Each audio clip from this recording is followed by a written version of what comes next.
अगर मैं बात करूं भारत का सबसे महत्वपूर्ण खनिज युक्त शैल तंत्र कौन सा है, तो हम बताएंगे धारवाड़ तंत्र है। ये पता है, अब हम पढ़ने जा रहे हैं क्या? खनिज संसाधन पढ़ने जा रहे हैं, मिनरल रिसोर्स पढ़ने जा रहे हैं, खनिज को पढ़ने जा रहे हैं। तो याद रखिएगा, खनिज को 3 भाग में बांटा गया है, धात्विक खनिज, अधात्विक खनिज और ऊर्जा खनिज में।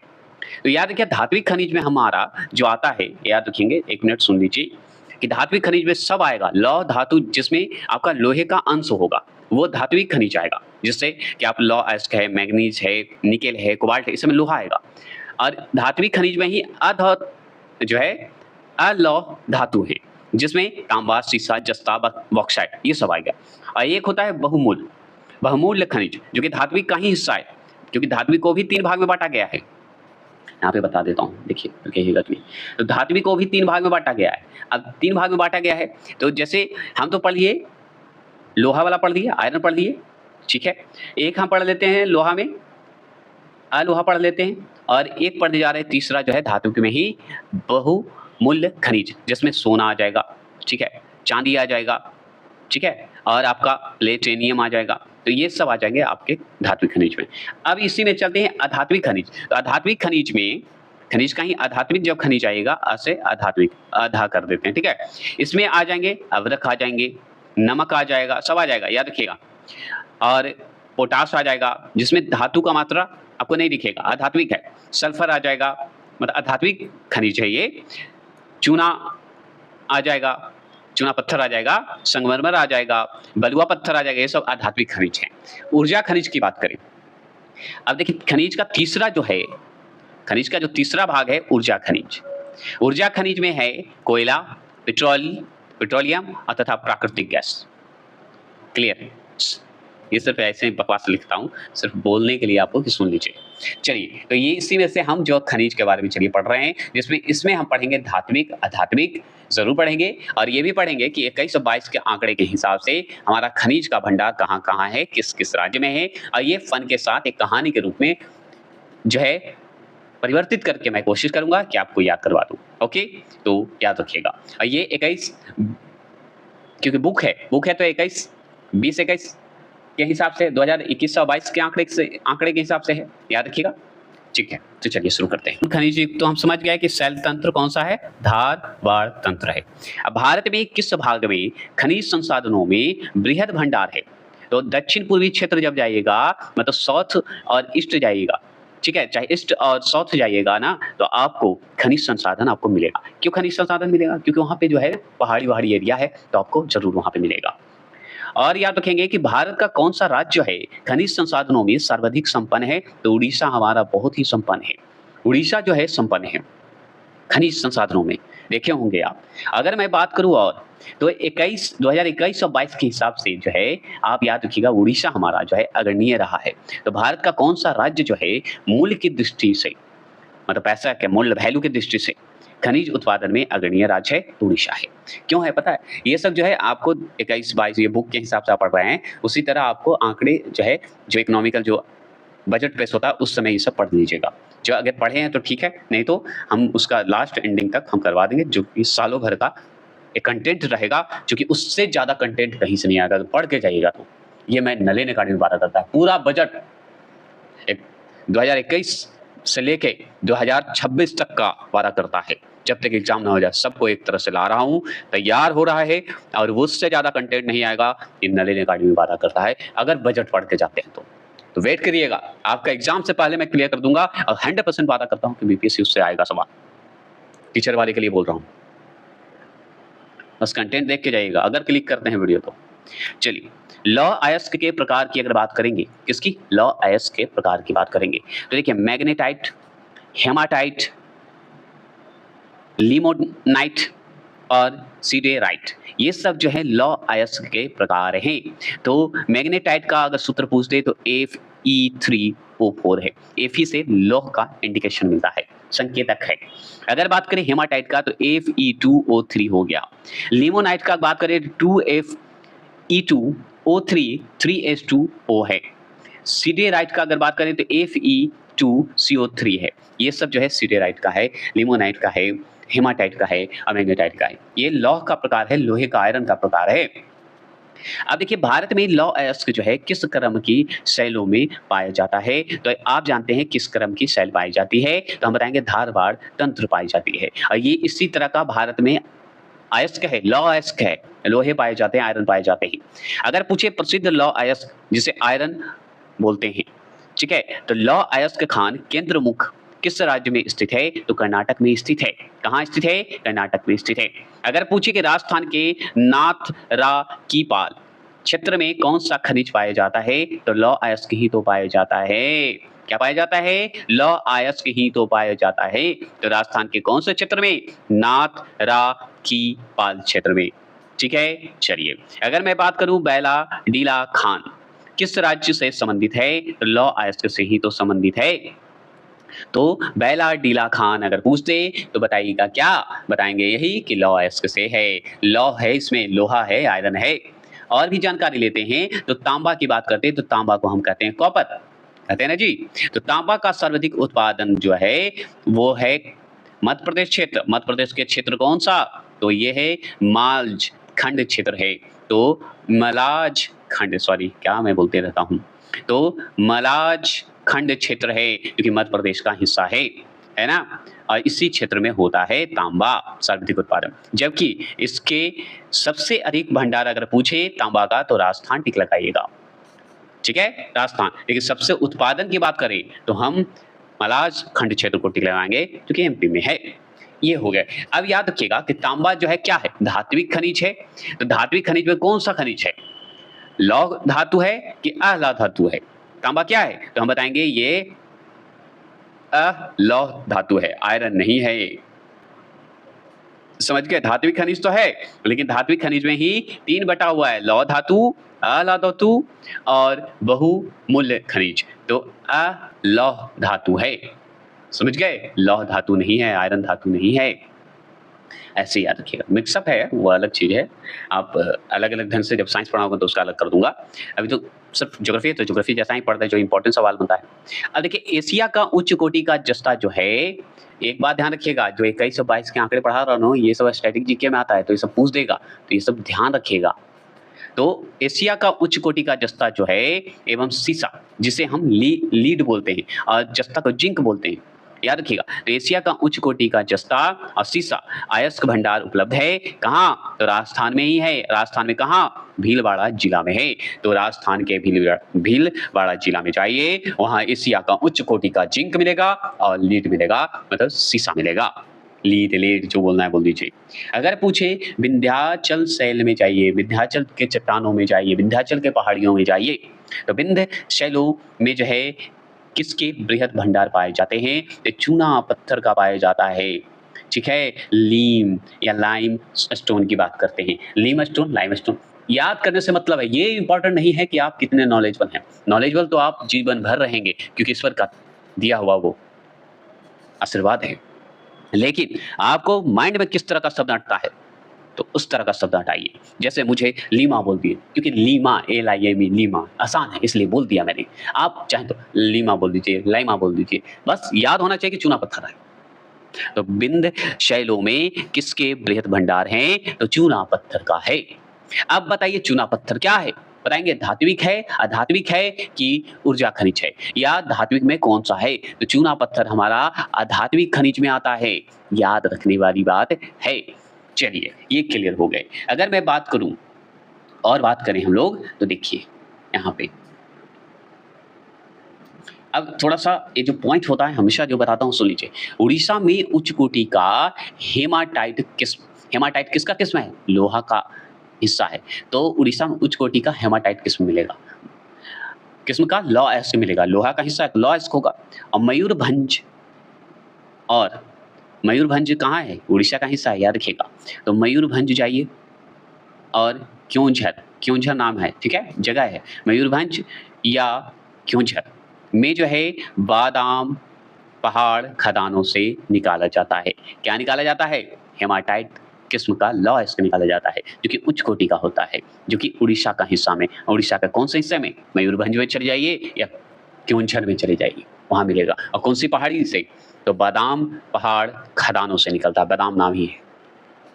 चलिए, ये हो गए। अगर मैं बात करूँ और, तो सुनिए, अब जैसे बॉक्साइट की बात करते हैं, तो सबसे बड़ा सवाल बनता है कि बॉक्साइट बताइए क्या है?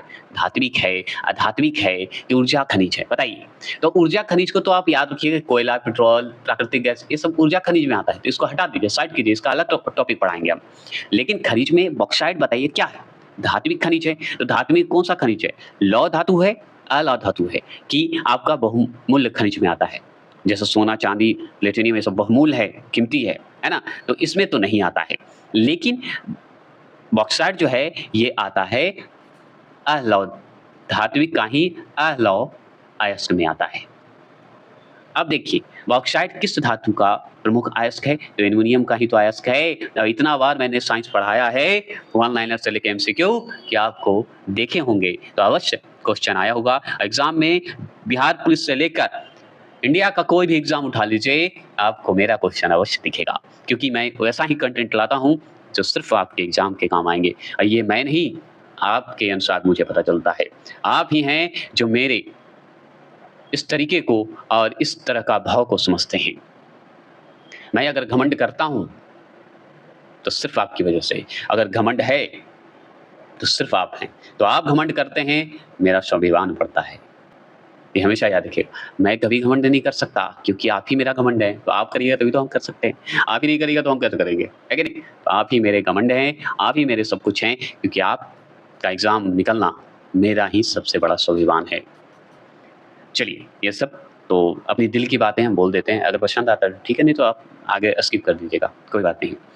लेकिन मेरा वो जितने भी भाव हैं आपसे जुड़ा हुआ, सच में प्रेम से बोलता हूँ, हृदय से बोलता हूँ।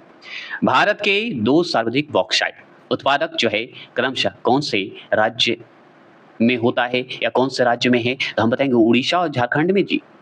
अच्छा, उड़ीसा में भी है बॉक्साइट, झारखंड में भी। यही 2 राज्य तो है जो कि सार्वजनिक रूप से बॉक्साइट उत्पादन करता है। और बॉक्साइट क्या है? धात्विक खनिज है। अधात्विक खनिज में अलौह खनिज में आता है ये बॉक्साइट। ये सब बोलते इसलिए जा रहा हूँ कि सुनते जाइए, इम्पोर्टेंट है। अब देखिए भारत में टीन की बात करें, अब लीजिए टीन का शब्द आ गया। अब बताइए टीन क्या है?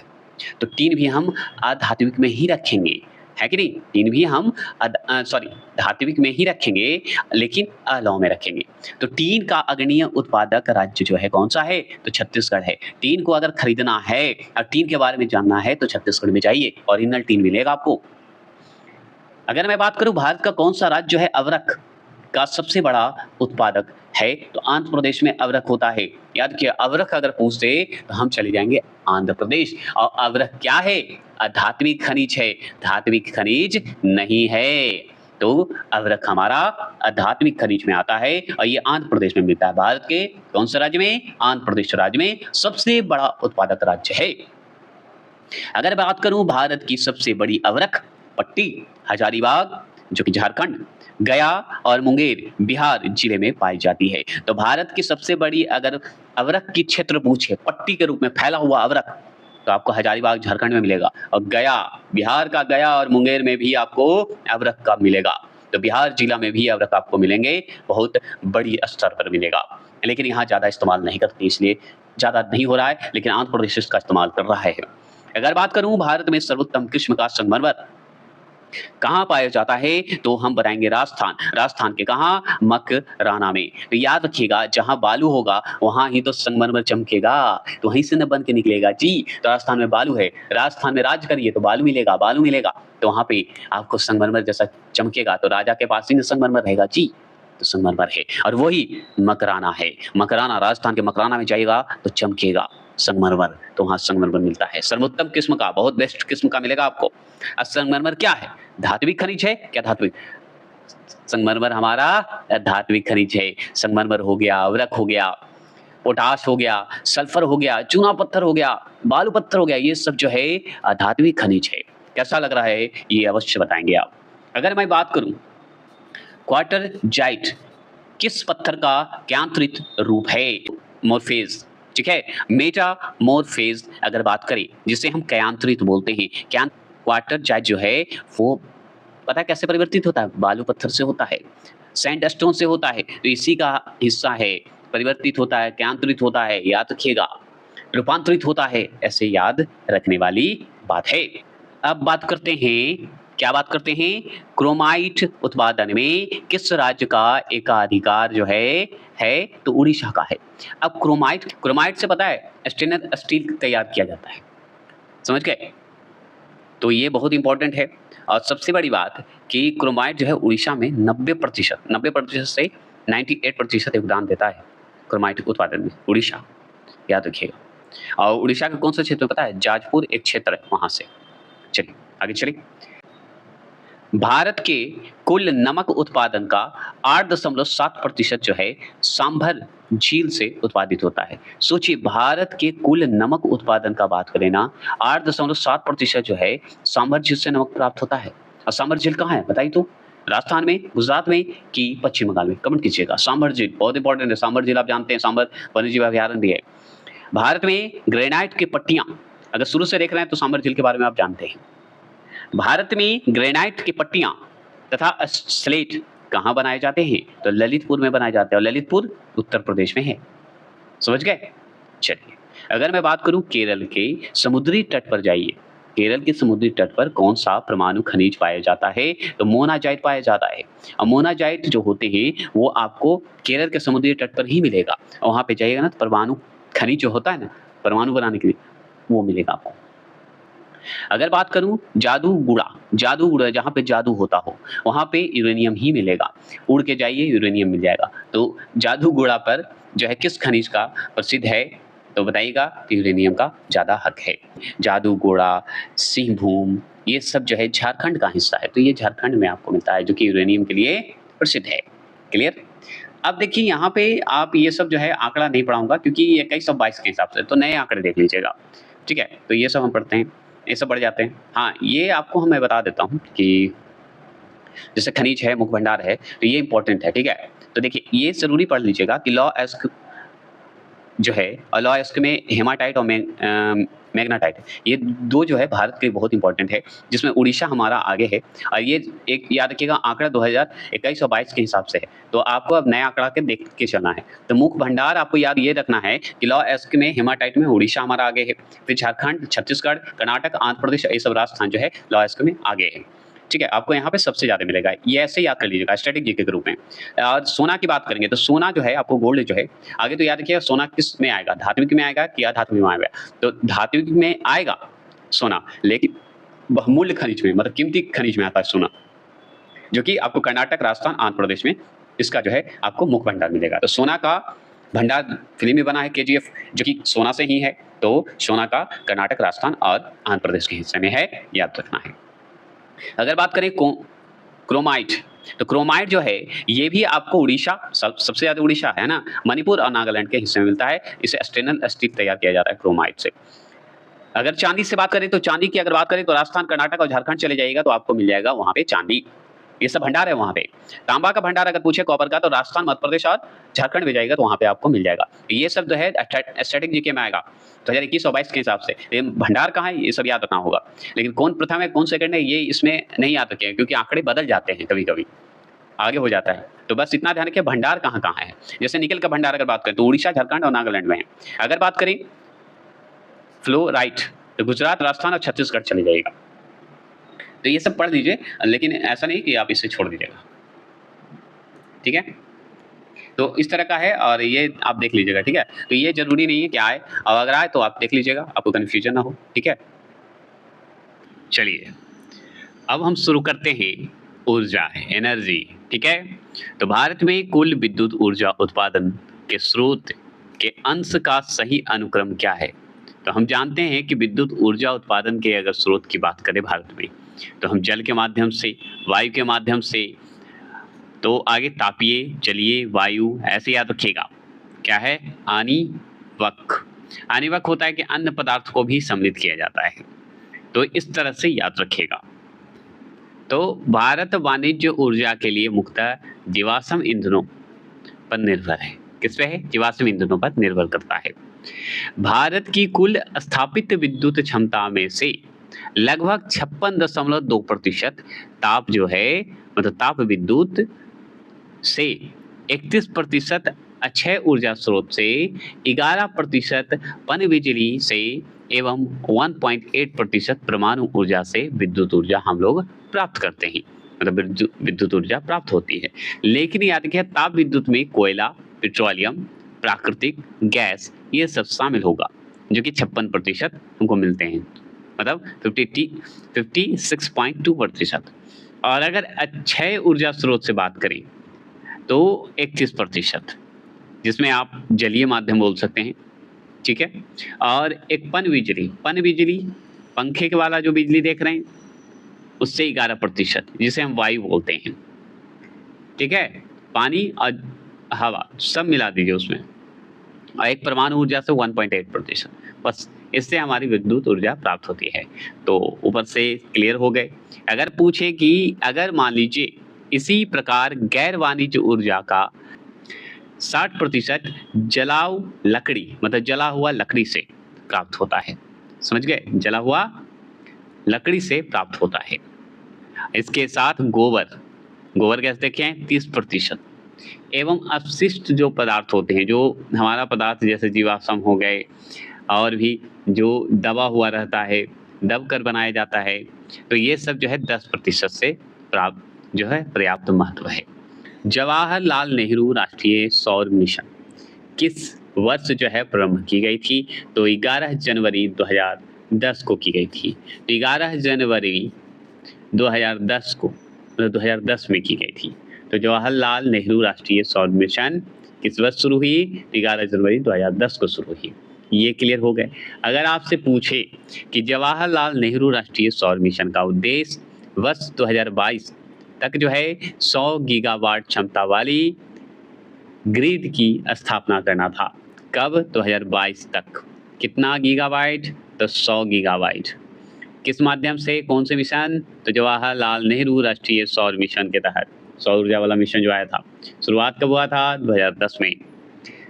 कागर रा पारा परमाणु, काक याद रखिए, काकरा पारा परमाणु विद्युत संयंत्र किस राज्य में स्थापित है? तो गुजरात में।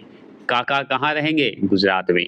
तो काकरा पारा परमाणु विद्युत संयंत्र पूछे तो हम बताएंगे गुजरात में। अगर आपसे पूछे कि भारत में पेट्रोलियम का अग्रणीय उत्पादक राज्य कौन सा है, तो पेट्रोलियम की बात करेंगे तो हम राजस्थान को टिक लगाएंगे, तो राजस्थान में है। पेट्रोलियम का अग्रणीय भारत का बात करें उत्पादक में तो राजस्थान है। पेट्रोल उत्पादक क्षेत्र जिसे लूनीज किस राज्य से या किस राज्य में स्थित है? तो गुजरात में ही तो स्थित है। लूनी नदी, लूनेज, ऐसे याद रख सकते हैं। चलिए, पेट्रोल उत्पादक क्षेत्र की बात करेंगे तो गुजरात में। पेट्रोलियम का अग्रणीय आगे कौन है? तो राजस्थान। राणा प्रताप सागर बांध पर, राणा प्रताप सागर जो बांध है पर विद्युत ऊर्जा जिसे हम पावर हाउस बोलते हैं, कहाँ स्थापित किया गया? तो कोटा राजस्थान में किया गया। कटक उड़ीसा याद रखिएगा, और कोटा कहाँ है? राजस्थान में, तो राजस्थान में किया गया। क्या किया गया? राणा प्रताप सागर बांध पर विद्युत ऊर्जा स्थापित किया गया। पवन ऊर्जा की बात करेंगे, वाइंड एनर्जी की बात करेंगे कि उत्पादन में किस राज्य का प्रथम स्थान है? तमिलनाडु। तमिलनाडु में पवन ऊर्जा आपको दिखेगा क्योंकि वहाँ पे मूवी भी इससे आसपास शूटिंग होते रहती है। याद रखेंगे, भारत में कोयला उत्खनन कार्य कब प्रारंभ हुआ था? तो 1744 ईस्वी में हुआ था, 1744 ईस्वी में हुआ था। ये रानीगंज पश्चिम बंगाल में हुआ था। पश्चिम बंगाल के रानीगंज में ये हुआ था कोयला उत्खनन का कार्य, शुरुआत में, प्रारंभ में। देखिए, भारत में प्रचुर मात्रा में उपलब्ध नाभिकीय ईंधन क्या है? तो थ्योरियम है ना, थ्योरियम है। तो थ्योरियम जो है याद रखिएगा भारत में प्रचुर मात्रा में आपको मिलेगा। और किस लिए? नाभिकीय ईंधन, न्यूक्लियर फ्यूल के लिए। अगर बात करें भारत कौन सा शैल तंत्र कोयला भंडारों का प्रमुख क्षेत्र है? तो गोंडवाना तंत्र का है, गोंडवाना सिस्टम का है। और सही बात है, भारत का कौन सा शैल तंत्र है? गोंडवाना तंत्र है, जो कि कोयला भंडारों का प्रमुख एरिया है। अच्छा, भारत के कोयला उत्पादन अग्रणीय जो है, अग्रणीय मतलब आगे प्रथम 3 राज्य कौन से हैं? बताइए क्रमशः कौन से हैं? तो हम बताएंगे छत्तीसगढ़, उड़ीसा और झारखंड है। तो छत्तीसगढ़ भी है, उड़ीसा है और आपका क्या है, झारखंड है। ये ज़रूर ध्यान रखिएगा, अग्रणीय है 3 राज्य कोयला में भारत के लिए। अगर बात करें कि भारत में सर्वाधिक कोयला भंडार किस राज्य में पाया जाता है, तो हम अच्छे से जानते हैं जेएच झारखंड में पाया जाता है। तो भारत के सर्वाधिक कोयला भंडार किस राज्य में पाए जाते हैं, तो झारखंड में। भारत में स्थित ताप विद्युत केंद्र मतलब स्टेशन बताइए। तो राज्य ताप विद्युत केंद्र जो स्टेशन है वो बताएंगे। ज़रूरी है कि भारत में जो स्थित ताप विद्युत केंद्र है स्टेशन, ये ज़रूर आता है एक ना एक क्वेश्चन, जैसे कि हम इसमें इंपॉर्टेंट ही बात करेंगे, अन्यथा आगे बढ़ जाएंगे क्योंकि अभी समय नहीं है और ज्योग्राफी हमको खत्म करना है। तो देखिए यहाँ पे है कि आंध्र प्रदेश में जो है अगर ताप विद्युत केंद्र पूछे, स्टेशन पूछे, तो बताइएगा नेल्लौर या विजयवाड़ा। नेल्लौर और विजयवाड़ा 2 जगह पे है ताप विद्युत केंद्र स्टेशन है आंध्र प्रदेश में। तेलंगाना अगर आप जाइए घूमने और आपको मन है कि ताप विद्युत केंद्र हम स्टेशन देखें, तो चले जाइएगा गुदेम और मनुगुर चले जाइएगा, वहाँ मिल जाएगा, या रामगुंडम, ये सब जगह जाइएगा तो आपको मिल जाएगा। चलिए ये सवाल तो नहीं पूछा, लेकिन हाँ इससे सवाल पूछा कि असम में ताप विद्युत केंद्र स्टेशन बताइए। तो देखिए कामरूप से सवाल पूछा हुआ है, चंद्रपुर से पूछा हुआ है और बोंगाई गांव, ये जो असम का जो है ये इससे भी सवाल पूछा हुआ है, ताप विद्युत केंद्र है यहाँ। अगर बिहार में जाइएगा तो बिहार अगर जा रहे हैं तो बिहार में बरौनी से आपको ताप विद्युत केंद्र मिलेगा और कहलगांव एक जगह है, वहाँ पे भी आपका ताप विद्युत स्टेशन बना है। छत्तीसगढ़ अगर मान लीजिए जाइएगा तो छत्तीसगढ़ जाइएगा ना तो क्या है, कोरबा है, कोरबा एक जगह है। दिल्ली में भी अब ताप विद्युत बन गए हैं, जिसे बदरपुर, इंद्रप्रस्थ, जिसे हम पहले दिल्ली बोला जाता था, महाभारत में इंद्रप्रस्थ बोला जाता था दिल्ली को, समझिए दिल्ली को इंद्रप्रस्थ और राजघाट, ये सब जो जगह है क्षेत्र है दिल्ली में ही, इंद्रप्रस्थ है, राजघाट है, ये सब दिल्ली में है। ठीक है, तो ये सब देखिएगा। हाँ ये देखिए जो इम्पोर्टेंट हम वही पढ़ेंगे। हरियाणा में ताप विद्युत केंद्र फरीदाबाद चले जाइए, पानीपत चले जाइए, यमुनानगर चले जाइए तो मिल जाएगा। जम्मू कश्मीर जाइएगा तो कालाकोट मिलेगा। गुजरात जाइएगा तो अहमदाबाद में मिल जाएगा। गांधीनगर चले जाइएगा, कच्छ का जो है कांडला में चले जाइएगा, पोरबंदर चले जाइए, साबरमती, ये सब बहुत जगह पे बनाया हुआ है। ठीक है, तो ये सब इंपॉर्टेंट नहीं है, आगे बढ़ते हैं। महाराष्ट्र में जरूरी है, मध्य प्रदेश देख लीजिए, झारखंड में बोकारो और सतपुड़ा देख लीजिए, स्वर्णरेखा, ये सब जो है। और मध्य प्रदेश में अमरकंटक और सतपुड़ा और सिंगरौली, इस जगह पे बनाया हुआ ताप विद्युत स्टेशन। और महाराष्ट्र में जाइएगा ना तो आपको भूसावल, चंद्रपुर, चोला, ये सब जो है, नासिक याद रखिएगा, इस समय बना हुआ, उज्जैनी। चलिए, नामचिक नामफूक कोयला क्षेत्र किस राज्य में अवस्थित है, तो अरुणाचल प्रदेश में अवस्थित है। ठीक है, अरुणाचल प्रदेश में अवस्थित है। अगर आपसे पूछे कोरबा कोयला क्षेत्र किस राज्य में अवस्थित है, तो छत्तीसगढ़ में अवस्थित है। चलिए ठीक है। अगर पूछे कि प्रसिद्ध कोयला क्षेत्र तालचेर कहाँ स्थित है, तो उड़ीसा में स्थित है। देखिए कोरबा कोयला क्षेत्र छत्तीसगढ़, नामचिक नामफुक कोयला क्षेत्र अरुणाचल प्रदेश, जैसे नाम आ जाए तो अरुणाचल प्रदेश, तालचेर आ जाए तो उड़ीसा। अगर आपसे पूछे छोटा नागपुर, तो छोटा नागपुर औद्योगिक क्षेत्र का विकास यहाँ पर कोयला की खोज के परिणाम स्वरूप हुआ है। तो छोटा नागपुर क्यों फेमस पता है, क्योंकि औद्योगिक क्षेत्र का विकास करना था, उसके लिए कोयला की खोज का वहाँ पे परिणाम मिला है, परिणाम स्वरूप हुआ है छोटा नागपुर। झारखंड में कोयला की खानें मुख्यतः कहाँ होती है, तो झरिया में। आप झारखंड में झरिया का नाम सुने होंगे, अभी उसी झरिया में आग लगा हुआ है, नीचे नीचे आग लगते जा रहा है कोयला में। लिग्नाइट कोयले, ठीक है, तो लिग्नाइट कोयले के विशालतम भंडार किस राज्य में है, तो तमिलनाडु में है। लिग्नाइट के अगर कोयला पूछे, कोयले के भी अलग अलग है, पीट कोयला, लिग्नाइट कोयला, विटामिन्स कोयला। अब देखिए विश्रामपुर जो कि छत्तीसगढ़ में पड़ता है, विश्रामपुर किस खनिज की खनन के लिए प्रसिद्ध है, तो कोयला के लिए ही, क्योंकि छत्तीसगढ़ में कोयला है।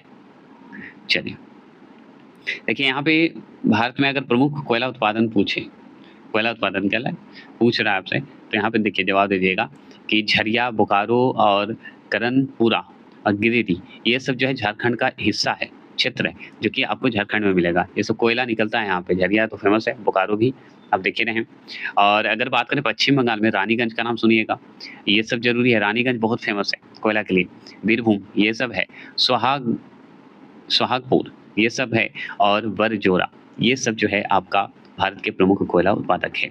अगर उड़ीसा की बात करेंगे तो उड़ीसा में है जो तलचर, संबलपुर, ईव नदी घाटी, ये सब में आपको मिलेगा कोयला, उड़ीसा के क्षेत्र में। अगर देखिए उमरिया, सिंगरौली, सिंगरौली में मध्य प्रदेश क्षेत्र से है, जो कि कोयला के लिए फेमस है। छत्तीसगढ़ में पता है कोरबा बहुत फेमस है। सोहागलपुर एकदम फेमस है। देखिए सोहागलपुर पश्चिम बंगाल का एक नाम है, और यहाँ भी छत्तीसगढ़ में। सोनहट, सिंधुगढ़ और मांद रायगढ़ या विश्रामपुर, ये सब जो है छत्तीसगढ़ का कोयला का क्षेत्र है। ठीक है, विश्रामपुर तो अभी पढ़े थे। तेलंगाना में अगर बात करें तो गोदावरी घाटी में जाइएगा या सिंगरैनी में जाइएगा तो वहाँ पे मिलेगा आपको कोयला का। महाराष्ट्र में आपको कम पट्टी, बांदरे है, बांद्रा जो क्षेत्र है, बांदरे, और या वर्धा घाटी, ये सब में आपको कोयला मिलेगा महाराष्ट्र में। झारखंड में सबसे ज़्यादा है। अब देखिए यहाँ पे सवाल है कि कोयले का सर्वाधिक उपयोग होता है विद्युत ऊर्जा उत्पादन में। एकदम सही बात है। भारत में सर्वप्रथम तेल ऊर्जा संकट कब उत्पन्न हुआ था? तो 1970 से 1980 के मध्य हो गया था। तेल ऊर्जा संकट उत्पन्न हो गया था 1970 से 80 के मध्य। हाइड्रोजन विजन 2025 किससे संबंधित है? तो पेट्रोलियम उत्पादन के भंडार से संबंधित है 2025। अगर मैं बात करूं भारत में पेट्रोलियम तथा प्राकृतिक गैस की खोज निम्नलिखित में से वेसिनो में हुई है, तो ये याद रखिएगा। ऐसा सवाल पूछा गया कि भारत में पेट्रोलियम तथा प्राकृतिक गैस की खोज निम्नलिखित वेसिनो से हुई है। जैसे कि आप देख लीजिए, मान लीजिए तेल क्षेत्र देख रहे हैं, विस्तार देख रहे हैं, तो 60,000 वर्ग किमी में विस्तार हुआ है। किसका? ऊपरी असम बेसिन का विस्तार हुआ है। ये प्राकृतिक गैसों की खोज का है। अगर बात करूं पश्चिमी बंगाल बेसिन की बात करेंगे तो पश्चिमी बंगाल बेसिन में 60,000 वर्ग किमी की बात करता है। ठीक है, 60,000 वर्ग किमी की बात करता है। अगर मैं बात करूं पश्चिमी हिमालय बेसिन की बात करेंगे तो ये हमारा 100,000 वर्ग किमी की बात करता है। राजस्थान सौराष्ट्र कच्छ बेसिन की अगर बात करें, राजस्थान में सौराष्ट्र कच्छ बेसिन है, तेल क्षेत्र है सब, तो 95,000 वर्ग किमी क्षेत्र तक फैला हुआ है, आप देखे होंगे। अगर मान लीजिए उत्तरी गुजरात बेसिन जाइएगा ना तो वहाँ पे 140,000 वर्ग किमी क्षेत्र दिखेगा। और गंगा घाटी बेसिन अगर पहुँचते हैं, मान लीजिए गंगा घाटी में तेल क्षेत्र में, तो 385,000 वर्ग किमी तक ये फैला हुआ विस्तृत क्षेत्र है। और 75,000 वर्ग किमी क्षेत्र जो है ये है तटीय तमिलनाडु, आंध्र प्रदेश और केरल बेसिन में आपको मिलेगा तेल क्षेत्र के मामले में। ये सब सिर्फ सुनते जाइए। 2000 वर्ग किमी में पूछे तो अंडमान निकोबार में तटीय बेसिन है। ये सब तेल क्षेत्र है, तेल क्षेत्र, खंबात की खाड़ी, बम्बे हाई, अब तटीय क्षेत्र, ये सब जो है 2000 वर्ग किमी में है, मतलब फैला हुआ है, विस्तार है, याद रखिएगा। ये सब तेल है, क्षेत्र है। पेट्रोलियम उत्पादक क्षेत्र में अगर बात करें तो भारत में तेल उत्पादन के 4 प्रमुख क्षेत्र जो है निम्नवत हैं: ब्रह्मपुत्रा घाटी, गुजरात तट, पश्चिमी अपतटीय क्षेत्र और पूर्वी अपतटीय क्षेत्र। ये 4 जो है आपको तेल उत्पादन का 4 प्रमुख क्षेत्र माना गया है, वो भी भारत में। किसके लिए? पेट्रोलियम उत्पादन क्षेत्र के लिए। तो ब्रह्मपुत्रा घाटी, गुजरात तट, पश्चिमी अपतटीय क्षेत्र और पूर्वी अपतटीय क्षेत्र, तो याद रखिएगा। अब देखिए यहाँ पे जरूरी है कि कोयले के प्रकार हम बता देते हैं जो कि हम ऊपर नहीं बताए थे। पिटवा कोयला, लिग्नाइट कोयला, और तीसरा बिटुमेन्स कोयला, और चौथा एंथ्रासाइट कोयला। अब देखिए बात करते हैं हम लोग, तो पिटवा कोयला की अगर बात करें तो निम्न कोयला है। पिटवा कोयला निम्न कोयला होता है। लिग्नाइट कोयला भूरा कोयला आपको दिखेगा, इसका उपनाम है। हो सकता है पिटवा कोयला का नाम दे दें निम्न कोयला, या भूरा कोयला किसे बोला जाता है? लिग्नाइट कोयला को। काला कोयला किसे बोलते हैं? तो बिटुमेन्स कोयला को। और कठोर कोयला या उच्च कोयला किसे बोला जाता है? एंथ्रासाइट कोयला को। तो ये सब बटा रहता है। दूसरी बात करते हैं कि पिटवा कोयला जो है, अगर स्वरूप या कार्बन की मात्रा पूछे पिटवा कोयला में, तो नमी की अधिक मात्रा व 40% से कम कार्बन होता है। नमी जो है अधिक मात्रा में होगी, लेकिन अगर कार्बन पूछे तो 40%, मतलब 40% से कम होगा। क्षेत्र इसका नहीं बताया गया है। लिग्नाइट कोयला का बनाया गया है, ये भारत में क्षेत्र इसका पिटवा का नहीं है। अगर बात करें लिग्नाइट कोयला का, तो लिग्नाइट कोयला जो है भूरा कोयला तो दिखता ही है, जलने पर धुआं अधिक व 40 से 60% कार्बन इसमें पाया जाता है। 40 से 60% मिलता है लिग्नाइट कोयला में। और ये तमिलनाडु क्षेत्र में मिलेगा, तमिलनाडु के नेवेली क्षेत्र में मिलेगा, जिसे अरकाट बोलते हैं। और असम में मिलेगा आपको लिग्नाइट कोयला, जो कि असम के कहाँ पे, लखीमपुर में मिलेगा। पश्चिम बंगाल में मिलेगा, जो कि दार्जिलिंग में है, और कश्मीर के करेवा क्षेत्र में मिलेगा आपको लिग्नाइट कोयला। क्लियर हो गया? अब देखिए विटामिन कोयला जो तीसरे नंबर पे है वो काला कोयला के नाम से भी जानते हैं, और ये 60 से 80% कार्बन इसमें पाया जाता है। समझ गए? 60 से 80% विटामिन कोयला। ये झारखंड, उड़ीसा, छत्तीसगढ़, मध्य प्रदेश, झारखंड तो मिलेगा ही, उड़ीसा मिलेगा, छत्तीसगढ़ और एमपी में मतलब मध्य प्रदेश में मिलेगा, ये भी है।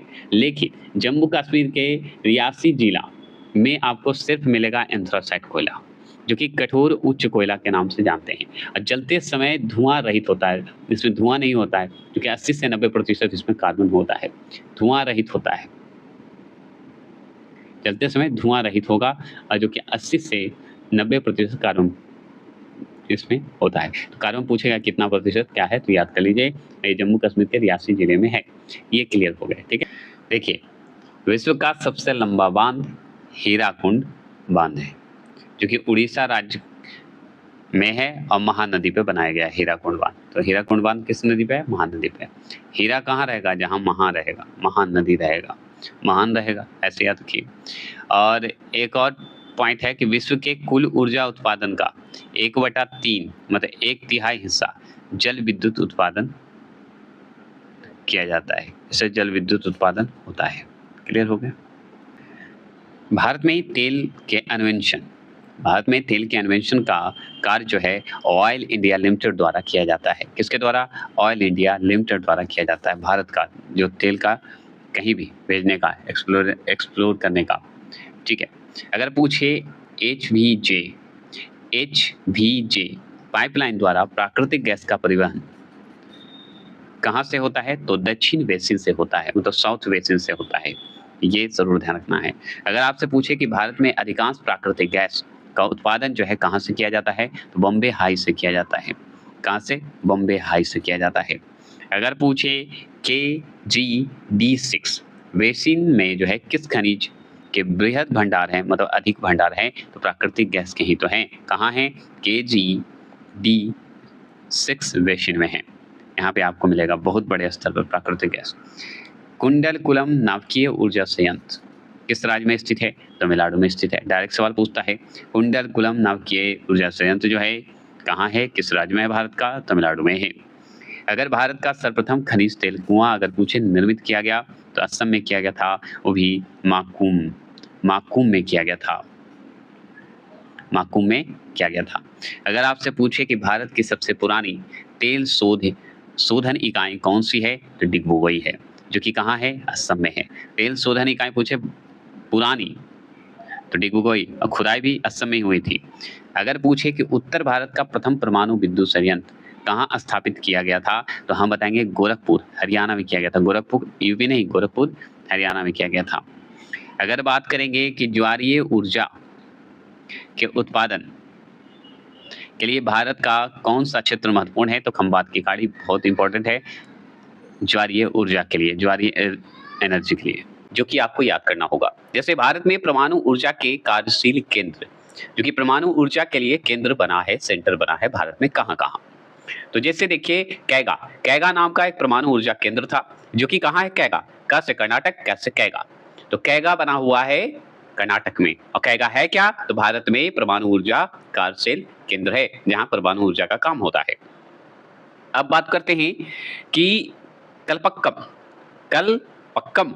ये कलपक्कम कहाँ है? तमिलनाडु में। तो कलपक्कम क्या है जी? तो भारत में परमाणु ऊर्जा केंद्र है जी, है ना, बोल सकते हैं ना। तो हम कलपक्कम क्या है? तो परमाणु ऊर्जा केंद्र है। कहाँ रहता है ये, कहाँ खुला है? तो तमिलनाडु में खुला है। अच्छा, रावत भाटा कहाँ खुला है? तो रावत भाटा राजस्थान में खुला है। अच्छा, रावत भाटा राजस्थान में, यस, रा से रावत और र से राजस्थान, जहां राजा होगा वहां रावत भी होगा, हाथी भी होगा, तो रावत भाटा। तो रावत भाटा नाम का परमाणु ऊर्जा केंद्र खुला है, जो कि राजस्थान में खुला है। र से रावत, र से राजस्थान, क से कैगा, क से कर्नाटक। कलपक्कम में पक्क जाइएगा कब? जब नायडू जाइएगा, मतलब तमिलनाडु जाइएगा। हर ढंग से मैं कोशिश कर रहा हूँ, सिर्फ सुनिए, याद मैं करवा दूंगा, सिर्फ सुनना है आपको, ना लिखना है ना पढ़ना है, सिर्फ सुनना है। और देखिए अगर मान लीजिए गुजरात पहुंचिएगा, गुजरात मतलब जीटी, जब जीटी पहुंच जाइएगा ना तो वहां पे भी भारत में भारत के लिए ऊर्जा परमाणु मतलब भारत परमाणु ऊर्जा केंद्र खुला है। कहाँ? गुजरात में। और किस नाम से खुला है पता है? पारा। पारा मतलब कहाँ? जब गुजर जाइएगा उस रास्ते से तो पार हो जाइएगा ना जी। तो पार हो जाएंगे तो कैसे पार होइएगा? काक रा पारा, काका हमारे रास्ते से पार कर गए। तो कहाँ पार कर गए? गुजरात को पार कर गए। तो गुजरात जैसे ही पार करेंगे वहीं पे मिल जाएगा परमाणु ऊर्जा केंद्र मिल जाएगा। तो काक रा पारा मिल गया, है कि नहीं? एक स्टोरी के रूप में मैं कोशिश करता हूँ क्रिएट करूंगा। तो सवाल पूछेगा काकरा पारा परमाणु ऊर्जा केंद्र कहाँ है? तो गुजरात में है कि नहीं? चलिए अब ठीक है। अब देखिए उत्तर प्रदेश चलिए, यूपी चलते हैं। जब यूपी जाइएगा ना तो वहां पे भी परमाणु ऊर्जा केंद्र आपको मिलेगा। क्या मिलेगा? परमाणु ऊर्जा केंद्र। तो उस परमाणु ऊर्जा केंद्र का नाम क्या है पता है? न रौरा। न करेंगे रौरा, मतलब रंगदारी ज्यादा नहीं करेंगे, बदमाशी ज्यादा नहीं करेंगे भाई। कहाँ? यूपी में, क्योंकि बाबू वहां है कौन? योगी जी। तो योगी बाबू हैं तो ना रौरा, ज्यादा रंगदारी नहीं करिए, ना नक्कड़ नहीं मत कीजिए नहीं तो उठ जाइएगा। तो ये है उत्तर प्रदेश का पावर। तो उत्तर प्रदेश अगर जाना है तो न रौरा परमाणु केंद्र ऊर्जा देख के आ जाइएगा। क्लियर हो गए? कोई दिक्कत नहीं। ये देखिए फन के लिए मैं बोलता हूँ, कोई अपने मन से पॉलिटिकल टाइप का सोच नहीं रखेंगे। अब चलिए महाराष्ट्र चलते हैं। अब महाराष्ट्र जब जाना है, एमएच जाना है, तो आपको महाराष्ट्र जाने के लिए अगर कहीं से दूर से जाते हैं तो आपको तारा दिखाई देने लगता है। क्यों? क्योंकि थक जाते हैं, इतना दूर महाराष्ट्र है भाई। अब किसी कोने से आप जाइएगा तो थकिए जाइएगा ना। तो कहाँ जाना है? तारा दिख जाएगा महाराष्ट्र जाने के लिए, तो तारापुर पहुंच जाइए। तारापुर क्या है? परमाणु ऊर्जा केंद्र है। तो परमाणु ऊर्जा केंद्र तारापुर के नाम से सेंटर है, जो कि कहाँ है? महाराष्ट्र में। तो महाराष्ट्र जाइएगा तो तारापुर दिख जाएगा, तारा दिख जाएगा तो तारापुर हो जाएगा। तो महाराष्ट्र जाइए तो आपको तारा दिखेगा, तारापुर केंद्र दिखेगा, परमाणु ऊर्जा केंद्र दिखेगा। और सुनिए, अब जैसे ही पढ़ेंगे कुडनकुलम, अब यहाँ पे तो हमको समझ में नहीं आया। ये भी देखिए कल्पक्कम जैसे ही सुने तो हम पहुंच गए तमिलनाडु। अब क से एक और है, कुड है, कुडनकुलम। कुडनकुलम जाइएगा तो ये भी हमारा तमिलनाडु में ही है। तो कुडनकुलम और कल्पक्कम ये जो क्या है? परमाणु ऊर्जा संयंत्र है, मतलब परमाणु ऊर्जा केंद्र है। और कहाँ है? टी से तमिलनाडु में। तमिलनाडु में 2 परमाणु ऊर्जा केंद्र आपको दिखेगा, कल्पक्कम और कुडनकुलम। ये सब सवाल जो है वीवीआई है, पूछा हुआ सवाल है। अगर आपसे पूछे भारत में कुल उत्पादित जो विद्युत ऊर्जा में परमाणु ऊर्जा न्यूक्लियर एनर्जी का कितना अंश है? तो 3.15% है। समझ गए? और ये आंकड़े के हिसाब से आपको देखना होगा, अभी आंकड़े के हिसाब से बदल सकता है। ठीक है, चलिए कर रहे हैं, बहुत ही अच्छा। ये सब सिर्फ पढ़ते जाइएगा, बहुत इंपॉर्टेंट है, छोड़ना नहीं है, मिस मत कीजिए।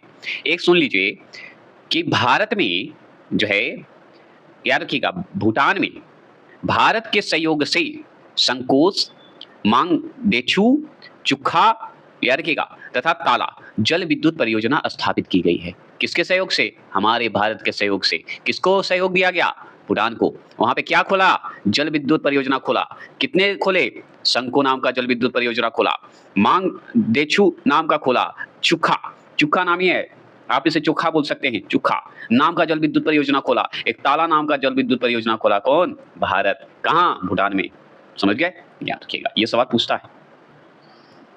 ये पढ़ने जा रहे हैं भारत के जो 8 दवित भारी जल रिएक्टर संयंत्र, जिसे हम शॉर्ट में PHWR बोलते हैं, जिसे हम P से प्रेशराइज बोलते हैं, H से हैवी बोलते हैं और W से वाटर बोलते हैं, R से रिएक्टर बोलते हैं। क्योंकि प्रेशराइज मतलब दवित, दबाव युक्त, है कि नहीं? और भारी मतलब हैवी, और जल माने वाटर, और रिएक्टर माने तो रिएक्टर होता है, संयंत्र। 8 हैं भारत में। और ये पता है भारी जल को हम क्या बोलते हैं? D2O बोलते हैं, है ना। हैवी वाटर को क्या बोला जाता है शॉर्ट में? D2O बोला जाता है। जो बना है जिसे PSWR बोलते हैं, हैवी वाटर जो बना है उसकी बात करते हैं। तो कैसे? तो चलिए जानते हैं। तो 8 में से सबसे शुरुआत हम करते हैं नागड़। नागड़ देखिए, भागड़ नागड़ का नाम सुने, उसी का हिस्सा में नागड़। तो नागड़ जो हिस्सा है ये हैवी वाटर रिएक्टर खुला है, जो कि याद रखिएगा पंजाब राज्य में खुला है, मतलब पंजाब राज्य में है। कब इसकी स्थापना हुई थी? 1962 में हुई थी, 1962 में हुई थी। तो हम सोचिए, कल्पना कीजिए कि आप 1962 में हैं, उस समय कैसा माहौल था पंजाब का। ठीक है, मान लीजिए 1962 में आप पंजाब पहुंचे हुए हैं, और जब पंजाब पहुँचिएगा तो वहाँ पे एक भारी जल संयंत्र खुला हुआ है, हैवी वाटर खुला हुआ है, रिएक्टर खुला हुआ है। मतलब PHWR संयंत्र खुला है जो कि नागल के नाम से खुला है। तो नागल भारी जल रिएक्टर संयंत्र के नाम से किस राज्य में खुला है? तो पंजाब में खुला है। कब खुला है? तो 1962 में खुला है। क्लियर हो गए? कल्पना कीजिएगा उतना ही आपको याद रहेगा। कहा जाता है कि कल्पना में ही जीवन सबसे उचित होता है। अब ऐसा नहीं कि कल्पना में सोए रहिए। कल्पना जीने का तरीका मतलब कि कल्पना को ऐसा जिए जो वास्तविक होने का संभावना हो। जैसे अभी आप याद कर रहे थे, ये जीके आपको एग्जाम में अगर आएगा तो यही कल्पना आपको वहाँ पे टिक लगवाएगा। तो कल्पना में रहिए। ये मेरा अपना थॉट है, अपना तरीका है जो कि मैं 99% बोल सकता हूँ सक्सेस होता है। तो यहाँ पे देखिए हैवी जो संयंत्र खुला था 8 गो खुला था जिसमें से हम बड़ोदरा पढ़ने जा रहे हैं सेकंड। तो बड़ोदरा जो है ये कहाँ है? गुजरात में। तो बड़ोदरा जल रिएक्टर संयंत्र जो खुला था वो गुजरात में खुला था और कब खुला था? 1977 में खुला था, 1977 में खुला था। क्लियर हो गए? अगर पूछे कि तूतीकोरिन क्या है? तो तूतीकोरिन जो है भारी जल रिएक्टर संयंत्र है जिसे हम इसे PHWR बोलते हैं। और ये कहाँ है? तूती मतलब तमिलनाडु। तूती करने जाना है तो तमिलनाडु जाइए। तो तूतीकोरिन नाम का जल रिएक्टर संयंत्र खुला था तमिलनाडु में। और कब खुला था? तो 1978 में खुला था, मतलब 1978 में खुला था, याद रखना है। अगर बात करें कि कोटा में क्या खुला था, तो कोटा में भी आपका भारी जल रिएक्टर संयंत्र खुला था जिसे हम शॉर्ट में PHWR बोलते हैं, मतलब हैवी वाटर रिएक्टर बोला जाता है। ये संयंत्र खुला था कोटा में। और कोटा है कहाँ? राजस्थान में। तो राजस्थान में ही कोटा में खुला था। और कब खुला था? तो 1985 में खुला था। तो 1985 में खुला था। ये हमारा पहला, दूसरा, तीसरा, ये चौथा था कोटा। पांचवा आ गया तलचर। तलचर अगर शब्द याद आए तो तलचर है कहाँ? उड़ीसा में। तलचर है कहाँ? उड़ीसा में। उड़ीसा में है तो कब खुला था? 1978 में। तो देखिए तूतीकोरिन जो कि तमिलनाडु में खुला था ये भी 1978 में खुला था। और तलचर जो उड़ीसा में ये भी 1978 में खुला था, 1978 में खुला था। ये हो गए। अगर बात करें थाल क्या है? थाल भारी संयंत्र बोल दीजिए या थाल जल संयंत्र रिएक्टर बोल दीजिए या आप इसे जल रिएक्टर संयंत्र बोल सकते हैं। तो थाल कहाँ है? महाराष्ट्र में। तो महाराष्ट्र में खुला था, थाल भारी संयंत्र के नाम से जानते हैं। और ये खुला था 1987 में खुला था। कब खुला था? 1987 में खुला था, याद रखने वाली बात है। अगर मान लीजिए 1991 में पूछे क्या खुला था, तो 2 खुले थे भारी जल संयंत्र खुले थे। हैवी वाटर रिएक्टर खुला था, प्रेशराइज्ड हैवी वाटर रिएक्टर बोला जाता है ऐसे। ये खुला था 1991 में। 2 खुले थे, गुजरात में, एक तेलंगाना में।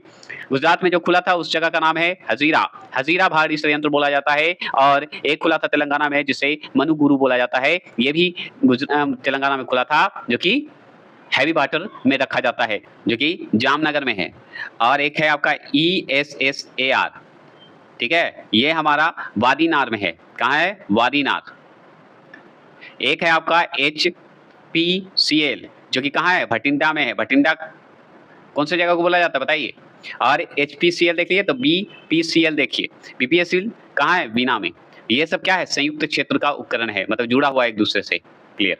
चलिए, जैसे ट्रम्बे में दोनों खुला हुआ है, भारत और हिंदुस्तान, HPCL और BPCL के नाम से खुला हुआ है। तो चलिए दिखाते हैं। आगे तो जान लीजिए कि इंडियन ब्यूरो ऑफ साइंस के अनुसार जो है भारत में 23 शोध संयंत्र खुला है। जैसे डिगबोई क्या है? डिगबोई में कौन सा तेल शोध संयंत्र है? तो IOCL के नाम से जानते हैं और डिगबोई के नाम से भी जानते हैं। और डिगबोई है कहाँ? असम राज्य में। असम राज्य में है तो किस वर्ष ये स्थापना हुआ था? तो 1901 में हुआ था। 1901 में असम में डिगबोई में IOCL तेल शोध संयंत्र खुला था, ठीक है, या डिगबोई तेल शोध संयंत्र बोल सकते हैं, कोई दिक्कत नहीं है। अगर आपसे पूछे कि ट्रम्बे में देखिएगा, ट्रम्बे में मुंबई में दोनों खुले थे, HPCL खुले थे और BPCL खुले थे। और ट्रम्बे है कहाँ? मुंबई कहाँ? महाराष्ट्र में दोनों खुला था, HPCL भी BPCL भी। लेकिन दोनों का समय काल क्या है कि HPCL पहले खुला था 1954 में खुला था और BPCL जब खुला था ये भी 1955 में खुला था, 1 साल बाद खुला था। तो दोनों हो गए कि नहीं? 1994 1954 1955 ऐसे याद किया, 94-95 बोल दिया मैंने, नहीं। तो 1954 और 1955 में खुले थे और HPCL और BPCL। तो याद रखिएगा ट्रम्बे कहाँ है? मुंबई में। मुंबई है जहाँ वहाँ रहेगा महाराष्ट्र, तो महाराष्ट्र में ट्रम्बे है। तो ट्रम्बे जो है महाराष्ट्र में है और दोनों खुला था, हिंदुस्तान और भारत। PAPCL खुला था, तेल शोध संयंत्र खुला था। क्लियर हो गया? था जिसे हम एचपीसीएल बोलते हैं, एक विशाखापत्तनम में खुला था एचपीसीएल। जैसे मुंबई में खुला था महाराष्ट्र में 1954 में, उसी तरह एचपीसीएल विशाखापत्तनम में खुला और ये आंध्र प्रदेश में है। विशाखापत्तनम है कहाँ? आंध्र प्रदेश में। तो आंध्र प्रदेश में एचपीसीएल खुला है, तेज षड्यंत्र है, शोधक षड्यंत्र है और ये खुला था 1957 में खुला था। तो 1957 में क्या खुला? एचपीसीएल खुला। कहाँ खुला? आंध्र प्रदेश के विशाखापत्तनम में खुला। तो विशाखापत्तनम तेल शोध संयंत्र भी बोलते हैं। एक खुला था आईओसी, आईओसी खुला था। देखिए आईओसी सबसे ऊपर कहाँ खुला था? डिब्रूगढ़ में, असम में खुला था 1901 में। अब एक आईओसीएल खुला, असम में ही खुला, जो कि 1962 में खुला था, मतलब 1962 में खुला था असम में। और असम के गुवाहाटी के कहाँ पे?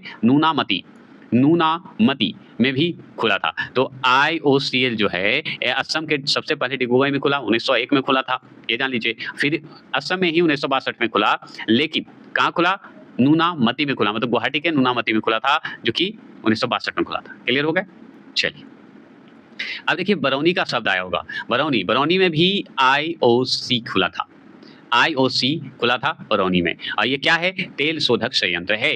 तो संयंत्र है आईओसी, याद रखिएगा, जो कि बरौनी में खुला था। और ये खुला था जो बिहार में खुला था। कहाँ खुला था? बिहार में। और बिहार में खुला था तो कब खुला था? 1964 में, मतलब 1964 में खुला था। 1964 में बिहार में क्या खुला? बरौनी तेल शोधक संयंत्र बोल दीजिए या आईओसी बोल दीजिए, जो कि बरौनी में खुला था, ये बोल। अब देखिए जैसे देखिए याद रखिएगा, बता देते हैं। पीसीएल है, पीसीएल में एचपीसीएल, बीपीसीएल, ठीक है, और एक सीपीसीएल, ये सब जो है अलग अलग एक कंपनी है। और इसमें आईओसी ये भी अलग कंपनी है, सब लेकिन तेल शोधक संयंत्र है, ठीक है, लेकिन छोटे बड़े स्तर पे बांटा हुआ है। और एक केआरएल है, ये सब जो है सब नाम के अनुसार बांटा गया है। एक जैसे बीआरपीएल है, एक सीपीसीएल है। तो जहाँ पे जैसे जैसे खुला है, जैसे एचपीसीएल कहाँ कहाँ खुला है, बिहार में कहाँ कहाँ खुला है, आईओसीएल कहाँ कहाँ खुला है, जैसे बिहार में दोनों है, ऐसा नहीं है। एचपीसीएल भी खुले हैं लेकिन बड़े स्तर पे नहीं है, छोटे स्तर पे, जो कि वहाँ से ला के यहाँ चलाया जाता है। तो इसलिए ये इसका जो है बड़ा षड्यंत्र नहीं है यहाँ, क्योंकि बिहार में नहीं है। हाँ आईओसी का है बिहार में, इसलिए बरौनी में है, यहीं से निकाल के अपना यूज करते हैं। अब देखिए कोयली है कहाँ के? गुजरात में। कोयली में ही क्या खुला है? संयंत्र खुला है, ठीक है। तो कोयली संयंत्र के नाम से जानते हैं, कोयली तेल संयंत्र के नाम से जानते हैं, लेकिन कौन सा संयंत्र खुला है? आईओसी खुला है, ठीक है, आईओसी खुला है। और कब खुला है? 1965 में खुला है, 1965 में खुला है। क्लियर हो गए? अगर मैं बात करूं कि केरल में बताइए, तो केरल में जानते हैं 1966 में खुला था, क्योंकि 1965 में गुजरात में खुला, तो केरल में खुलेगा। तो केरल में खुला ना, तो केआरएल के नाम से खुला, जो कि कोच्चि में खुला। और कोच्चि के कहाँ? कोच्चि में जो खुला, क्या खुला? तेल शोधक संयंत्र खुला। मतलब कोच्चि संयंत्र के नाम से जानते हैं या केआरएल संयंत्र के नाम से जानते हैं, जो कि केरल में है। केरल में कब खुला? 1966 में खुला। अगर मान लीजिए 1969 की बात करते हैं, 1969 की बात करते हैं, तो 69 में जो है तमिलनाडु में खुला था। तमिलनाडु में खुला कहाँ? मनाली में खुला। कहाँ खुला? मनाली में खुला। मनाली में खुला था, किस नाम से खुला संयंत्र? तो सीपीसीएल के नाम से खुल गया था। क्लियर हो गए? अगर बात करूं कि आईओसी की बात करते हैं, तो आईओसी जो है वो हल्दिया में खोला गया था। तो हल्दिया संयंत्र के नाम से भी जानते हैं, या आईओसी हल्दिया संयंत्र के नाम से भी बोल सकते हैं, क्योंकि हल्दिया है कहाँ? पश्चिम बंगाल में जगह है, तो वहीं पे खुला था। और कब खुला था? 1975 में, मतलब 1975 में। क्लियर हो गए? और एक और असम में खुला, लेकिन असम में खुला था आईओसी, तो हम जान गए कि दो बार खुला था, जो कि एक बार डिब्रूगढ़ में शुरुआत में और फिर बाद में गुवाहाटी में खुला था, ठीक है। अब देखिए, ठीक है, बोंगाई गांव में जो है बीआरपीएल नाम की जो है संयंत्र खुला, और ये असम में खुला। और कब खुला? 1979 में खुला था। तो 1979 में असम में बोंगाई गांव में बीआरपीएल संयंत्र खुला, ये जान लीजिए। अब बात करते हैं चेन्नई की। चेन्नई में सीपीसीएल खुला, जहाँ पे है चेन्नई है तो सीपीएल कर दिया चेन्नई के नाम पे, और ये तमिलनाडु में है। और कब खुला? तो 1969 में खुला। तो 1969 में तमिलनाडु में दो चीज़ खुल गए, एक तो आगे सीपीसीएल नाम के मनाली में खुला तमिलनाडु में 1969 में ही, और 1969 में ही तमिलनाडु में चेन्नई में ही खुला था सीपीसीएल। क्लियर? लेकिन हम ये बताना भूल गए, नहीं तो कहिएगा कि सर डिटेल थोड़ा नहीं बताया। सुन लीजिए, जैसे आईओसी इंडियन ऑयल कॉर्पोरेशन है कि नहीं? ये पता है भारत की सबसे बड़ी सरकारी तेल है ये कंपनी, याद रखिएगा। और इसका मुख्यालय कहाँ है? नई दिल्ली में। इतना ज़रूरी था। और इसी तरह जानते हैं आप बहुत सारा चीज़ है, जैसे आपको मैंने बताना भूल गया, बीपीसीएल क्या होता है? तो पी लग गया ना मतलब पेट्रोल, तो भारत पेट्रोलियम कॉर्पोरेशन लिमिटेड। ये एक तरह से सरकार का ही है, लेकिन ये तेल कंपनी है। एक रिफाइनरी में बाँट दिया गया है, एक तेल शोधन में बाँट दिया गया है। तो मुंबई में जो भी खुला है या कोची में खुला है, रिफाइनरी के रूप में खुला है, याद रखिएगा, बीपीसीएल। और एक याद रखिएगा, एचपीसीएल का नाम सुने होंगे। किसका नाम सुने होंगे? एचपीसीएल का नाम सुने होंगे, है ना? सुने होंगे, अवश्य सुने होंगे। ये भी पता है, ये दोनों है, तेल का भी है और गैस का भी है। और ये हिंदुस्तान पेट्रोलियम कॉर्पोरेशन है। और एक है आपका सीपीसीएल, सुने होंगे यहाँ पे, है ना? तो सीपीसीएल मतलब होता है चेन्नई पेट्रोलियम कॉर्पोरेशन लिमिटेड। अब 13वें नंबर पे देखिए कि यहाँ पे लिखा है नागापट्टनम। तो नागापट्टनम में क्या होगा? सीपीसीएल होगा, चेन्नई पेट्रोल कॉर्पोरेशन लिमिटेड होगा, पेट्रोलियम कॉर्पोरेशन लिमिटेड, जो कि कहाँ है? तमिलनाडु में। और एक चेन्नई में भी खुला था, ये आप जानते ही हैं। तो कब खुला था चेन्नई में? 1969 में। लेकिन नागापट्टनम में कब खुला सीपीसीएल कंपनी? बताइए, तेल शोधन कंपनी या रिफाइनरी कंपनी? तो हम बताएंगे 1993 में खुला था, 1993 में खुला था। कहाँ खुला था? तमिलनाडु के नागापट्टनम में। तो नागापट्टनम संयंत्र के नाम से भी जानते हैं। एक मथुरा में खुला। मथुरा में क्या खुला? आईओसी। ये जो है भारत का बड़ी कंपनी है, भारत सरकार की एक बड़ी कंपनी है तेल के मामले में, तेल शोधन है ये। और ये मथुरा में खुला। मथुरा कहाँ है? उत्तर प्रदेश में। कब खुला? 1982 में। मतलब 1962 बोल रहा हूँ, 1982 में, मतलब 1982 में उत्तर प्रदेश में क्या खुला? मथुरा में आईओसी खुला, इंडियन ऑयल कॉर्पोरेशन खुला, है ना? यही था ना? लेकिन मैंने उसमें शुरू में नहीं बताया। इसका मतलब ये नहीं समझना है कि नहीं बता सकते, लेकिन मुझे लगा कि चलते हैं आगे तब। अब देखिए, इसमें मान लीजिए एमआरपीएल है, एमएमआरपीएल है, ठीक है? ये कहाँ खुलेगा? मंगलौर में। मंगलौर में खुला तो एमआरपीएल। और मंगलौर के कहाँ? कर्नाटक में। कर्नाटक में कब खुला? तो 1988 में खुला। और पीएल है, पेट्रोलियम लिमिटेड ही है, आप जानते हैं। तो एमआरपीएल के नाम से जो है तेल शोधन संयंत्र खुला गया। कहाँ? मंगलौर में। मंगलौर में है ना? और मंगलौर कहाँ है? कर्नाटक में। कर्नाटक में कब खोला गया? तो 1988 में खोला गया।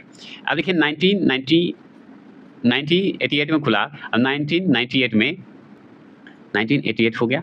1998 में हरियाणा में आईओसी खोला गया, मतलब इंडियन ऑयल कॉर्पोरेशन खोला गया। और कहाँ खोला गया? हरियाणा में। पानीपत और करनाल में खोला गया। तो पानीपत करनाल में जो है खोला गया 1998 में। कहाँ खोला गया? हरियाणा में। अगर बात करें कि 1993 में, देखिए 1993 में तमिलनाडु में तो नागापट्टनम नाम से सीपीसीएल खुल गया था, ये हम समझ गए। लेकिन एनआरएल खुला, याद रखिएगा, नुमालीगढ़, नुमाली एनआरएल लिमिटेड खुला। तो नुमालीगढ़ एनआरएल जो है असम में खुला। और कब खुला? 1993 में। अब आरएल है, आरपीएल है, बताइए क्या है? बताएंगे? तो ये तो हम समझ गए। एन से हो गया नुमालीगढ़, और आर से क्या होगा? Refinery limited. आर से रिफाइनरी, तो ये कहाँ खुला है? असम में। और ये जानते हैं रिफाइनरी है जो कि असम में खुला है 1993 में, 1993 में। 1993 मतलब 1993 में, समझ गए? और ये समझिए कि पूर्वोत्तर का मुख्य रिफाइनरी है, ऑयल इंडिया का एक सहायक है ये। और यहीं पे देखिए, नीचे आ जाइए कि जामनगर में खुला आरपीएल। आरपीएल का मतलब होता है रिलायंस पेट्रोलियम लिमिटेड, ठीक है? रिलायंस पेट्रोलियम लिमिटेड, जो कि रिलायंस के माध्यम से खुला था। और ये गुजरात में खुला था। जामनगर कहाँ है? गुजरात में। कब खुला था? 1999 में खुला था। 1999 में, मतलब 1999 में खुला था। या देखिए 1999 में खुला था, गुजरात में, जामनगर में, रिलायंस पेट्रोलियम लिमिटेड, जिसे आरपीएल बोला जाता है। और याद रखिएगा, ये एक तरह से तेल शोधन है जो कि निजी क्षेत्र, दुनिया की सबसे बड़ी रिफाइनरी के रूप में जाना गया है, जो कि गुजरात में खुला है, समझ गए? अब बात करते हैं आगे, नीचे आ जाइए। आगे यहाँ पे देखिए कि ताती पाका जो है ओएनजीसी है, ठीक है? ओएनजीसी है, ताती पाका, जो कि कहाँ है? आंध्र प्रदेश में है। आंध्र प्रदेश के कहाँ है? 2001 में खुला है। आंध्र प्रदेश में कब खुला है? 2001 में। 2001 में कहाँ खुला है? आंध्र प्रदेश में। आंध्र प्रदेश में खुला है तो क्या खुला है? ताती पाका जो है खुला है, ओएनजीसी खुला है। और ओएनजीसी का मतलब क्या होता है, बता सकते हैं? तो ओ से ऑयल, एंड एन से नेचुरल गैस, याद रखिए, जी से गैस हो गया, और सी से कॉर्पोरेशन हो गया। एल लग जाएगा तो लिमिटेड हो जाएगा। तो आंध्र प्रदेश में खुला है, और याद रखिएगा 2001 में खुला है। याद रखेंगे, शुरुआत में अगर बात करें ना, तो ये ओएनजीसी जो है देहरादून में भी है, उत्तराखंड में भी है, याद रखिएगा। ये आंध्र प्रदेश का समय काल बोल रहा है, 2001 में खुला है ताती पाका में। अब देखिए वादीनार जो है, वादीनार में आपको दिख रहा होगा, क्या दिख रहा होगा बताइए? ESSAR बोला जाता है, जो कि तेल शोधन कंपनी है, जो कि बडियार बोलिए या वादीनार बोलिए, एक ही है, ठीक है? बडियार को ही वादीनार बोलते हैं और ये एक तरह से प्राइवेट वाला है, प्राइवेट कंपनी है, तेल शोधन है और तेल शोधन का रिफाइनरी के रूप में भी हम इसमें इस्तेमाल करते हैं, समझ गए? और इसका फुल फॉर्म अगर पूछे, तो अभी वर्तमान में इसका नाम जो है, क्या हो गया है? इसका नाम हो गया है नायरा, ठीक है? नायरा एनर्जी लिमिटेड, ठीक है? पहले पूरा इससे पूछा जाता है, पढ़ा जाता है, एस्सार ऑयल बोला जाता है, एस्सार ऑयल बोला जाता है, जो कि अभी वर्तमान में इसे नायरा एनर्जी लिमिटेड नाम रख दिया गया है, ठीक है? और ये प्राइवेट कंपनी है, जो कि कहाँ है? गुजरात में। कब खुला है ये? 2006 में खुला है। क्लियर हो गए? ठीक है, तो गुजरात में कब खुला? 2006 में। क्या खुला? तो एस्सार खुला। एस्सार कहाँ खुला? बदियार में, गुजरात के बदियार में खुला, जिसका अभी नाम क्या है वर्तमान में? तो इसका नाम रखा गया है नायरा एनर्जी लिमिटेड रख दिया गया है। क्लियर हो गए? ये जरूरी था बताना। अब भटिंडा की बात करें तो भटिंडा कहाँ है? पंजाब में। पंजाब में 2012 में क्या खुला? HPCL खुला, हिंदुस्तान पेट्रोलियम लिमिटेड, मतलब हिंदुस्तान पेट्रोलियम कॉर्पोरेशन लिमिटेड खुल गया। अब BPCL मतलब भारत पेट्रोलियम कॉर्पोरेशन लिमिटेड खुला बीना में। बीना कहाँ है? मध्य प्रदेश में। कब खुला? 2011 में। तो 2011 में जो है मध्य प्रदेश में बीना में BPCL खुला, Bharat petroleum corporation limited. HPCL खुला 2012 में पंजाब में और ये भटिंडा में खुला। अगर बात करें प्रायदीप पर, इंडियन ऑयल कॉर्पोरेशन प्रायदीप पर खुला है, जो कि उड़ीसा में खुला है और 2018 में खुला है। तो आगे तो 2018 में उड़ीसा के कौन से क्षेत्र में? प्रायदीप पर क्या खुला है? IOC खुला है, इंडियन ऑयल कॉर्पोरेशन खुला है, याद रखिए। भारत के किस राज्य में बिजली की प्रति व्यक्ति क्षमता और उत्पादकता सर्वाधिक है? तो महाराष्ट्र में है। कहाँ है? महाराष्ट्र में। तो बिजली की अगर बात करें, प्रति व्यक्ति क्षमता अगर पूछे या उत्पादकता सर्वाधिक है, तो महाराष्ट्र में सबसे ज़्यादा यूज होता है, ये तो हम भी जानते हैं। और रामपुर भारत में सौर ऊर्जा प्लांट लगाने वाला प्रथम गांव है। यह किस राज्य में स्थित है? तो उत्तर प्रदेश में स्थित है। कहाँ है? उत्तर प्रदेश में, यूपी में स्थित है। क्या है? तो ये प्रथम गांव हो चुका है रामपुर, जो कि सौर ऊर्जा प्लांट बनाया हुआ है। भारत में रामपुर जो गाँव है वहाँ पे। अगर बात करें भारत में स्थापित विद्युत ऊर्जा स्रोत में सर्वाधिक ऊर्जा कोयला से प्राप्त होता है। सर्वाधिक ऊर्जा अगर हम एनर्जी लेते हैं तो हम कोयला से प्राप्त करते हैं, जो विद्युत ऊर्जा के लिए बात करते हैं। तत्पश्चात नवीकरणीय ऊर्जा, जल विद्युत, प्राकृतिक गैस एवं परमाणु ऊर्जा का स्थान है। तो अभी देखा जाए तो बहुत सारे जल विद्युत से हम लोग बिजली उठाते हैं, प्राकृतिक गैस से उठाते हैं, परमाणु ऊर्जा से लेते हैं और नवीकरणीय ऊर्जा से भी प्राप्त करते हैं। भारत में विद्युत ऊर्जा का सर्वाधिक मुख्य स्रोत क्या है? तो कोयला है। मुख्य स्रोत क्या है? कोयला है। क्लियर? अगर मैं बात करूं भारत में ऊर्जा उत्पादन में सर्वाधिक अंश किस प्रकार की ऊर्जा का है? तो ऊष्मीय ऊर्जा का है, थर्मल एनर्जी का है। किसका है? थर्मल एनर्जी का है। क्लियर? चलिए ये देखिए, ये अपडेट अपना देख लीजिएगा, ये जरूरी नहीं है, 2022 के अनुसार है, तो ये जरूरी नहीं है, अब तो चेंज हो गया है। पवन ऊर्जा का बात करें तो पवन ऊर्जा के मामले में हमारा तमिलनाडु आगे ही, याद रखिएगा। लेकिन हाँ, ये छोड़ सकते हैं क्योंकि ये आंकड़े चेंज होते रहते हैं। लेकिन याद रखिएगा कि पवन ऊर्जा उत्पादन क्षमता वाले राज्य में अगर देखा जाए तो तमिलनाडु है पवन ऊर्जा, गुजरात में पवन ऊर्जा है, आपका महाराष्ट्र में है, कर्नाटक में है, राजस्थान में है। और आपको राजस्थान में क्या, मतलब भारत के राजस्थान, कर्नाटक, महाराष्ट्र, गुजरात, तमिलनाडु, ये समय जो है आपको पवन ऊर्जा मिलेगी। मेगावाट की सब क्षमता जो है 22 है, अभी अपडेट पढ़ लीजिएगा, बढ़ते घटते रहता है। अगर बात करें भारत में मैग्नीज के सर्वाधिक निक्षेप किस राज्य में स्थित है? तो हम बताएंगे उड़ीसा में है। कि 3 प्रमुख किस्में कौन सी है बताइए? अवरक की 3 प्रमुख किस्में कौन सी है? तो बताएंगे श्वेत अवरक, पीत अवरक और श्याम अवरक। ठीक है, श्याम अवरक, पीत अवरक और श्वेत अवरक। इस समय भी ये भी इंपॉर्टेंट नहीं है, लेकिन हाँ इतना जरूरी ये इंपॉर्टेंट है कि राष्ट्रीय ताप विद्युत निगम के स्थापित क्षमता अगर पूछे, संयंत्रों की संख्या पूछे कि कितनी है, ये इंपॉर्टेंट है। स्टैटिक जीके में चलता है, पढ़ते ये भी घटते रहता है, लेकिन अभी तो तत्काल यही है। कोयला आधारित अगर पूछे तो 27 संयंत्र है।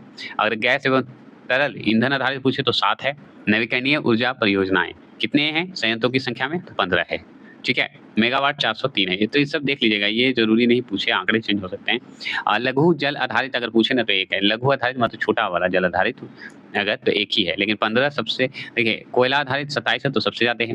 फिर उसके बाद हमारा जो नवीकरणीय ऊर्जा परियोजना है, जैसे सौर ऊर्जा बोलते हैं, ये 15 है, यानी कि संख्या में। और उसके बाद जो है जल आधारित और लघु जल आधारित एक ही है, लेकिन उसके बाद तीसरे नंबर पे गैस एवं तरल ईंधन आधारित है। क्लियर हो गया? चलिए, भारत में ज्वारीय ऊर्जा की सर्वाधिक संभावनाएं कहाँ पर है? तो हम बताएंगे भावनगर गुजरात में है। तो भावनगर गुजरात में क्या है? तो ज्वारीय ऊर्जा की सर्वाधिक संभावनाएं हैं। ओबरा ताप विद्युत केंद्र की स्थापना जो है किस देश के सहयोग से की गई थी? तो रूस के सहयोग से की गई थी। तो ओबरा ताप विद्युत केंद्र अगर बोल दे तो हम बताएंगे रूस में की गई थी। सतारा किस लिए प्रसिद्ध है? तो पवन ऊर्जा संयंत्र के लिए प्रसिद्ध है। क्लियर?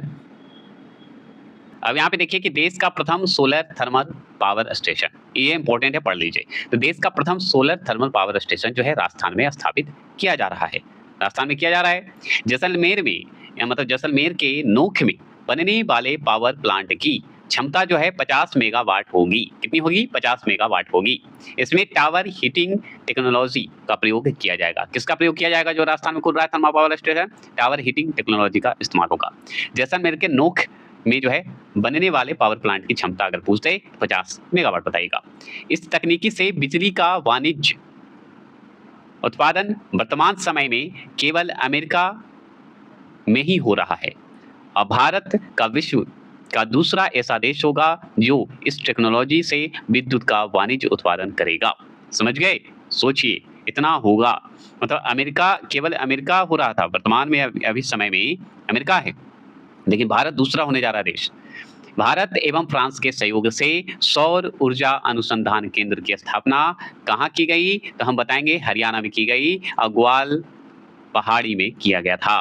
कहाँ? ग्वाल पहाड़ी में, जो हरियाणा में पड़ता है, वहां पे किया जा रहा है सौर ऊर्जा अनुसंधान केंद्र, जो कि भारत एवं फ्रांस के सहयोग से।